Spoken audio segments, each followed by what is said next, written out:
Share बाजार की नज़रें अब 1 फरवरी को पेश होने वाले बजट पर टिकी हुई है और यही वजह है कि बजट से पहले और बजट के दिन निवेशकों की रणनीति पूरी तरह थीम आधारित हो जाती है। सबसे पहले बात आती है कंजप्शन सेक्टर की। अगर सरकार इनकम टैक्स में राहत देती है, रिबेट बढ़ाती है या टैक्स छूट की सीमा को ऊपर ले जाती है तो लोगों के हाथ में खर्च करने के लिए ज़्यादा पैसा बचता है। इसका असर तुरंत डिस्क्रिशनरी खर्च पर दिखता है। Automobile, jewellery, lifestyle, consumer durable और ऑर्गेनाइज रिटेल जैसे सेक्टर में मांग बढ़ने लगती है। यही वजह है कि बजट के आसपास Maruti Suzuki, Tata motor, Mahindra and Mahindra, Titan, Kalyan jeweller, Havells, Voltas, Trent और एवेन्यू सुपरमार्ट जैसे कंजप्शन में जुड़े शेयर चर्चा में आ जाते हैं। यही कहानी जुड़ती है इंफ्रास्ट्रक्चर और कैपिटल गुड्स सेक्टर से।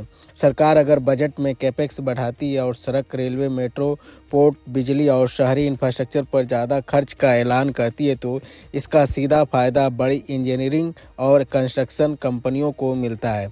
नए प्रोजेक्ट, बड़े ऑर्डर और लंबी विजिबिलिटी की उम्मीद में L&T, siemens, ABB India, UltraTech cement, Shri cement, Adani port और IRB इंफ्रास्ट्रक्चर जैसे शेयर निवेशकों के फोकस में आ जाते हैं। इंफ्रास्ट्रक्चर के साथ साथ बजट में एक और सेक्टर ऐसा है जहां सरकार का हर फैसला बाजार को तुरंत रिएक्ट करवाता है और वह है डिफेंस सेक्टर। डिफेंस बजट में अगर आवंटन उम्मीद से ज़्यादा रहता है और आत्मनिर्भर भारत पर जोर बढ़ता है तो घरेलू रक्षा कंपनियों के लिए नए ऑर्डर के रास्ते खुलते हैं। ऐसे समय में Hindustan aeronautics, Bharat electronics, Bharat dynamic और मझगांव डॉक जैसे डिफेंस शेयरों में तेज हलचल देखने को मिलती है। डिफेंस के बाद नजर आती है रेलवे सेक्टर पर, जो हर बजट का बड़ा आकर्षक रहता है। रेलवे में ट्रैक विस्तार, इलेक्ट्रिफिकेशन, वंदे भारत ट्रेनें, सिग्नली सिस्टम और रोलिंग स्टॉक का खर्च बढ़ने का मतलब है रेलवे से जुड़ी कंपनियों के लिए मजबूत ऑर्डर बुक। इसी वजह है IRCTC,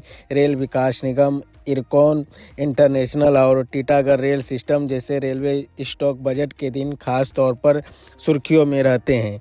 इन पारंपरिक सेक्टर के साथ अब बजट का फोकस तेजी से ग्रीन एनर्जी और एनर्जी ट्रांजिशन सेक्टर की तरफ शिफ्ट हो चुका है। Renewable energy, solar, wind, EV charging और बैटरी स्टोरेज से जुड़े ऐलान लंबे समय के निवेशकों के लिए बेहद अहम होते हैं।